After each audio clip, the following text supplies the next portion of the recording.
RCR, la red que comunica y une al Perú.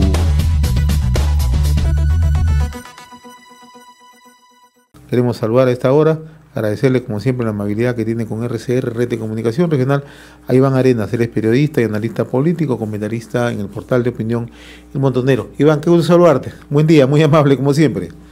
Hola José, ¿cómo estás? Muy buenos días. Muchas gracias a ti y muchas gracias a toda la gente que nos está escuchando esta mañana. Muchas gracias.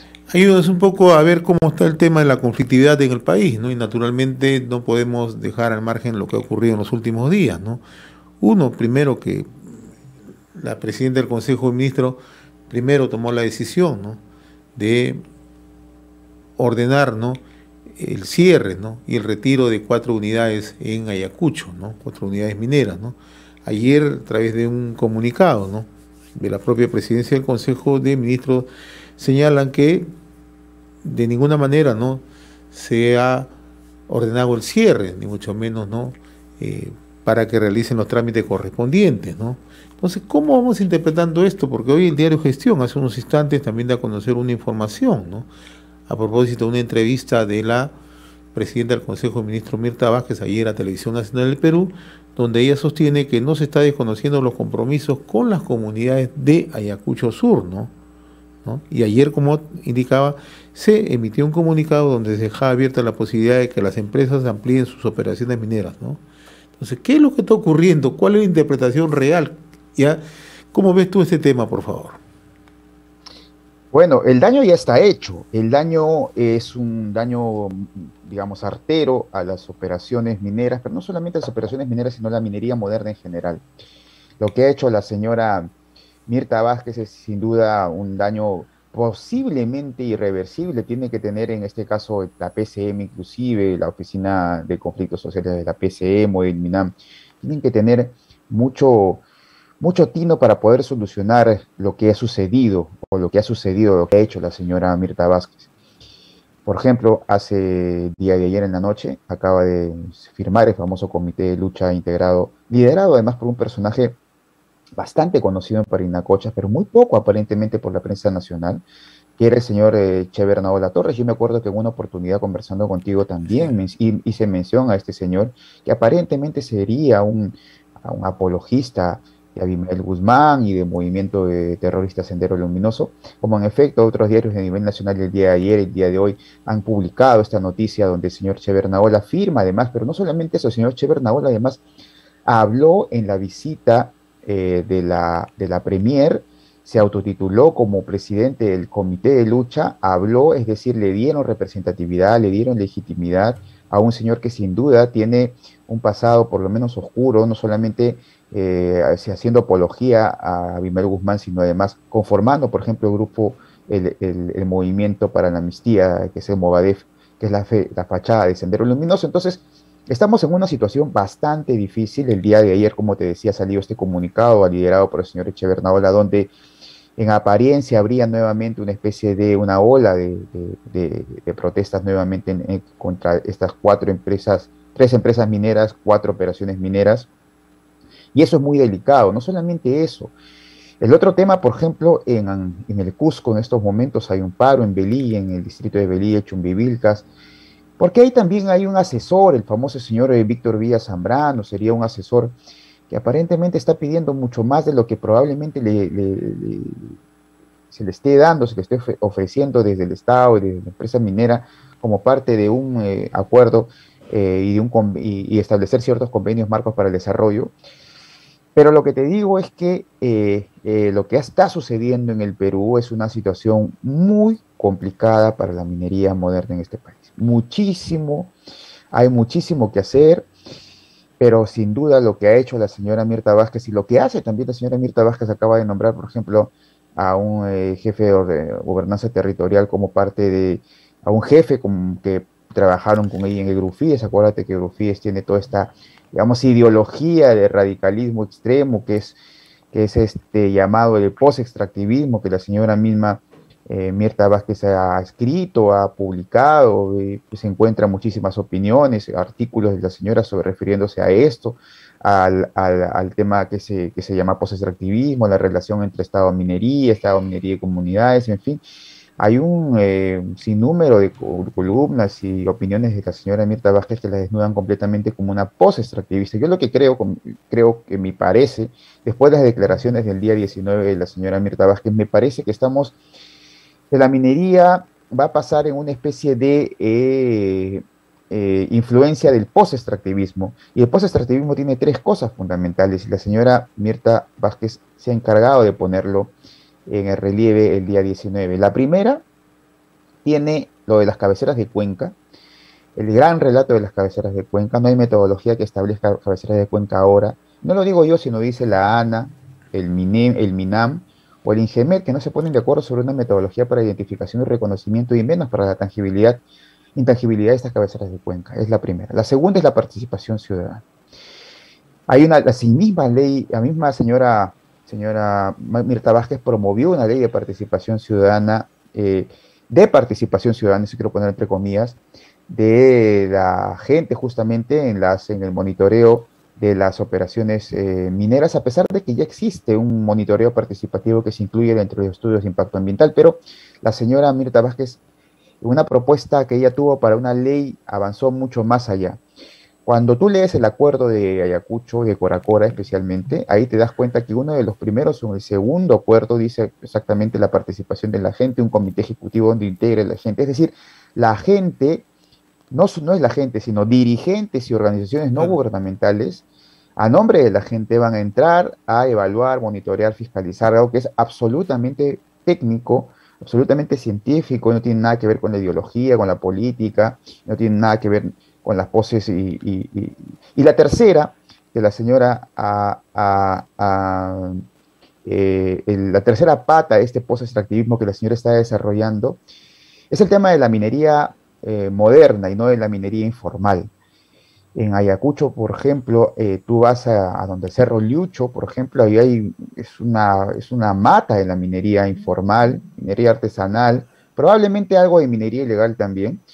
Pero estas son las tres grandes patas en Cajamarca, por ejemplo, la señora no ha hecho un absoluto con respecto a la minería ilegal o minería informal. Son cosas distintas, evidentemente, pero la señora no ha hecho absolutamente nada de eso. Entonces, estamos en una estrategia que la señora está desarrollando de post-extractivismo que tiene tres partes para poder resumirlo. La primera es el tema de las cabeceras de Cuenca, el tema del agua, que siempre lo dicen. La segunda es el tema de la participación ciudadana, abrir la participación ciudadana no de manera técnica, sino de manera política, donde las ONGs fundamentalmente sean las que lleven la representatividad de la ciudadanía en los monitoreos y evaluaciones de las operaciones mineras, operaciones de hidrocarburos o de energía. Y la tercera es esta lucha frontal contra la minería moderna sin integrar a la minería informal. Entonces, la minería informal le gustaría que haya muchas más evaluaciones y monitoreos en la minería moderna, pero no lo hay. Y estas son las tres grandes patas que tiene, digamos, el gran trípode del post-extractivismo que la señora está desarrollando desde la PCN. Ahora, ¿cuál crees tú que va a ser el escenario que se presente cuando el gobierno tenga que explicarle a las comunidades o a los representantes de las comunidades o a las personas que han suscrito el acta en Ayacucho de manera puntual, ¿no? Porque hemos escuchado, ¿no?, al señor Bernaola en declaraciones hace 2 días en Radio Programa de Perú que ellos no van a dar marcha atrás. El gobierno ayer deja entrever en un comunicado que hay una posición de rectificación, ¿no? Pero si miramos el aspecto real, ¿no?, o sea, ¿se dan las condiciones en estos momentos para que sigan operando las empresas? ¿O es que, como tú bien lo decías, es un problema irreversible, es un problema gravísimo que se ha creado y que va a ser muy difícil de encontrar una solución, por lo menos, si no armónica, consensuada, ¿no? Es un problema irreversible en el sentido de que existe ya la percepción de que el Estado ha condenado a estas 4 empresas y eso es, digamos, la percepción irreversible que hay. Pero hay otra cosa que es fundamental. Tú cuando, por ejemplo, haces un análisis, vas a la zona, Coracora, Lucanas, Parque de Sarazara, Pausa, no sé, Aniso, toda esta zona, Soyolo, cuando te diriges a todas estas partes, te darás cuenta que la representatividad, la llamada representatividad de estos dirigentes, de esos comités, no existe. Es una representatividad, digamos, flotando en el viento, no es una representatividad real. El problema ha sido que la señora le ha dado legitimidad y representatividad en esa reunión y firmando el acta. Ese es el detalle. El detalle es ese, el detalle es que estos señores habían creado colectivos, han creado comités, han creado frentes de defensa, pero ninguno de estos frentes de defensa tienen la representatividad legal, legítima, perdón, y real de las demandas de las comunidades. Tú cuando vas, por ejemplo, a las comunidades, no sé, Huancuite, comunidades cercanas a las unidades mineras, te das cuenta que la gente acepta la minería, la gente acepta los beneficios y las contribuciones de la minería moderna. Cuando, por ejemplo, ves que en Calma Payapaya salen comunidades, salen comuneros a decir que nos están a favor de la inversión privada, cuando, por ejemplo, ves a gente que se autotitula representante de alguna comunidad, pero resulta que está pidiendo millones de soles a la empresa minera, que es extorsión, te das cuenta que ellos no tienen representatividad. Lo que pasa es que ese día se le ha dado representatividad y legitimidad a la gente que no tenía. Tú cuando conversas con los comuneros de Ayacucho, te das cuenta, comuneros de Lucana, por ejemplo, cuando conversas con ellos te das cuenta que no existe ninguna representatividad. Y dicen que por qué se han tomado, porque claro, evidentemente las comunidades tienen sus propias dinámicas y alguno te dirá lo mismo, él no tiene representatividad, yo sí, pero digamos, haciendo números más, números menos, te das cuenta que si la representatividad empieza por el número, te das cuenta que ellos no tienen la representatividad real, legítima, de las comunidades. El señor Che Bernao representa a él y a unos, digamos, a una gente importante. El otro asunto es el tema de que algunos medios, evidentemente, de comunicación tienen ciertos intereses con respecto a los propios intereses de algunas municipalidades. Por ejemplo, algunos alcaldes de pequeños distritos, alcalde de Chumbi, por ejemplo, es un alcalde que estuvo asusando, ¿no? La toma de...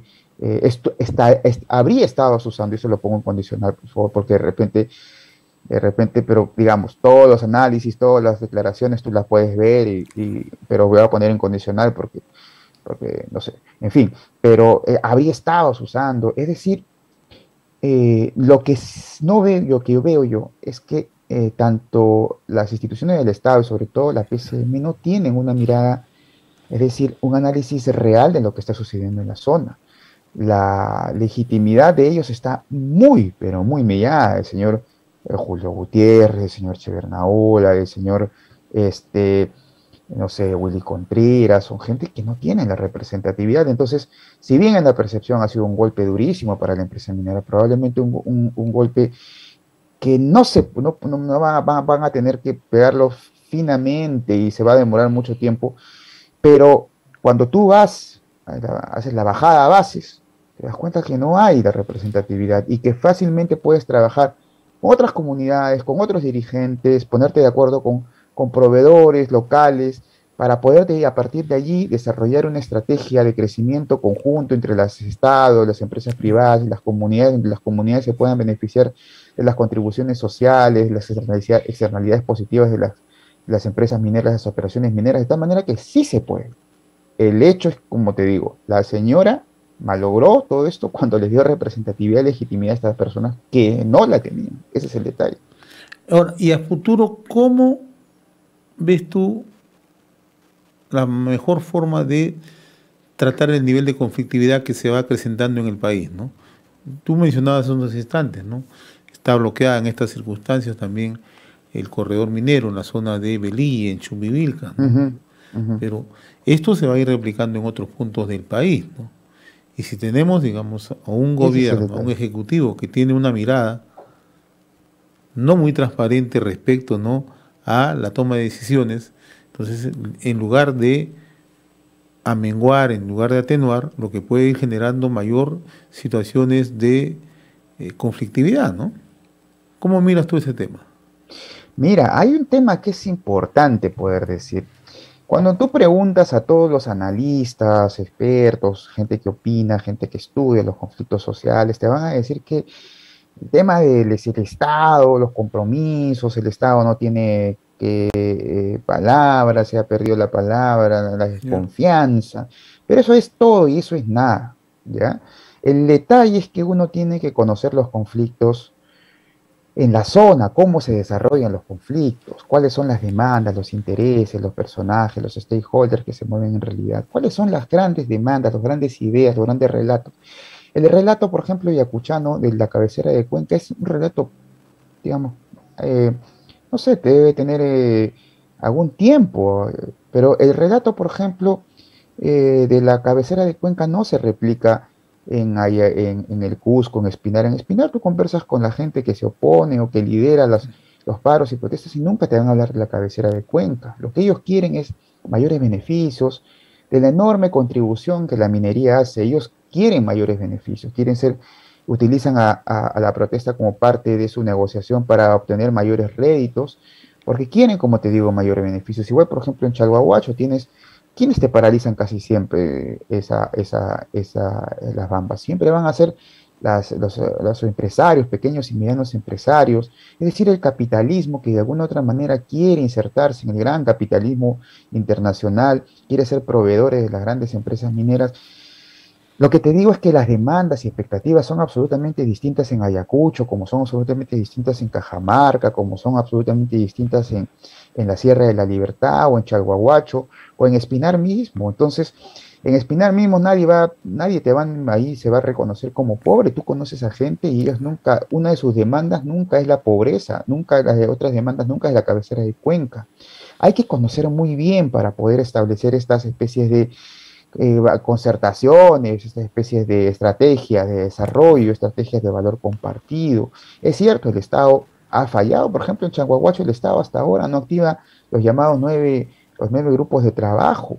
El grupo 5, que es el grupo probablemente más importante, donde existen este plan de desarrollo de Chumbivil, perdón, de Cotabambas, no se ha activado hasta ahora, no se ha evaluado en qué va la situación, en qué van los proyectos, aparentemente se han realizado solamente 128 proyectos de los 300 y pico que tienen, 340 Y esa es alrededor. responsabilidad del Estado, ¿no? Del gobierno como tal. Exactamente, es responsabilidad del Estado, Claro, básicamente, es responsabilidad fundamentalmente del Estado, de la ejecución del así presupuesto, es. de las responsabilidades, del liderazgo del Estado en poder planificar, poder proyectar. Eso es el Estado. La empresa minera tributa, evidentemente hay política de responsabilidad social y de relaciones con las comunidades, y las comunidades propiamente tienen que hacer lo suyo, pero lo que te quiero decir en resumidas cuentas es que tenemos que conocer y tenemos que saber que los conflictos sociales tienen evidentemente una parte institucional, es decir, una parte institucional en la que se tendría que analizar, tendría que poner. El otro tema es la confianza, el otro tema es la percepción de confianza entre que sirva, pero otro tema, como te digo, son las demandas claras, las demandas puntuales de la población. La población en Chalhuahuacho no pide lo mismo que la gente en Paucar del Sarasara o que los dirigentes mismos no tienen un hilo conductor que por ejemplo en Moquegua, que por ejemplo en Cajamarca, son distintos. Entonces, lo primero que yo diría es conocer muy bien cuáles son las demandas. Lo segundo es quiénes están representando estas demandas, si son los proveedores, si son gente que de alguna otra manera se dedica simplemente a hacer política, si son gente que simplemente se dedica a activar ideológicamente a algún grupo. Lo hay, claro que sí, pero no quiero decirte que todo esto, los conflictos sociales solamente sean impulsados por la gente digamos que es apologista. El problema no es el señor Chevernaola, él aparece porque evidentemente hay una oportunidad para ganar, para ganar agua para su molino. El problema va mucho más allá. El problema es que no estamos conociendo cómo son los conflictos sociales, cómo analizar qué pasa en los conflictos sociales, cuáles son los grandes metarrelatos de ese conflicto, para a partir de allí ejecutar cierta estrategia, una estrategia que, como te digo, va a ser muy diferenciada. No es lo mismo en absoluto un conflicto en las alturas de Puno, donde la gente está a favor, por ejemplo, de la minería. No es lo mismo eso que en Punta Bombón Ese es en Isla, en y fin, moviendo, ¿no? Claro. exactamente, no es lo mismo. Muy bien, mi estimado Iván, yo te agradezco como siempre la amabilidad de haber compartido este análisis, ¿no? Y sobre todo para lograr entender, ¿no? Lo que tú muy bien puntualizas, ¿no? Lo que debe ser el manejo hacia adelante, ¿no? De estas situaciones que se vienen presentando en distintos puntos del territorio nacional, en una interpretación, y parece ser que eso está ajeno, ¿no? De las autoridades de Y gobierno en hay este un momento. tema, hay Sí, un tema que es también importante, José, que es el tema de los medios de comunicación. Cuando tú vas, por ejemplo, a Parinacochas, y te das cuenta que hay algunos medios de comunicación, no todos evidentemente, ¿no? Pero hay algunos medios de comunicación que con tal de poder, digamos, obtener mayores, no sé, sintonías, se prestan, son parte de, y en vez de llamar a la calma, asusan, promueven. Eso también es importante. Eso es muy importante. Los medios de comunicación deben regirse bajo la ética, bajo lo que están haciendo algunos medios de comunicación, sobre todo en las regiones, bien pequeños, fíjate. Ahora, pues, la tecnología te ha dado de que tú te agarras tu celular, te pones una página en Facebook y ya eres medios de comunicación. Bueno, a esa persona muchas veces has usado, ha promovido los paros. Y he visto en vivo y en directo asusando, promoviendo que la gente tome. Entonces hay que también los medios de comunicación, los pequeños medios de comunicación, los medios de comunicación en provincia, en las regiones, en los distritos, hay que entender que el rol del medio de comunicación no es promover ni asusar, sino establecer escenarios de diálogo para que finalmente no acaben como han acabado los hechos en violencia, donde se incendian, donde mueren personas, donde salen heridas. Eso no se quiere. Entonces los medios de comunicación, sobre todo regionales, tienen también una gran responsabilidad para poder encauzar esos conflictos hacia una vía de diálogo. Muy bien, Iván, como siempre, muy agradecido por esta comunicación con RCR. Ha sido un gusto conversar contigo. Buen día. Muchas gracias, José. Un abrazo, gracias. RCR, la red que comunica y une al Perú.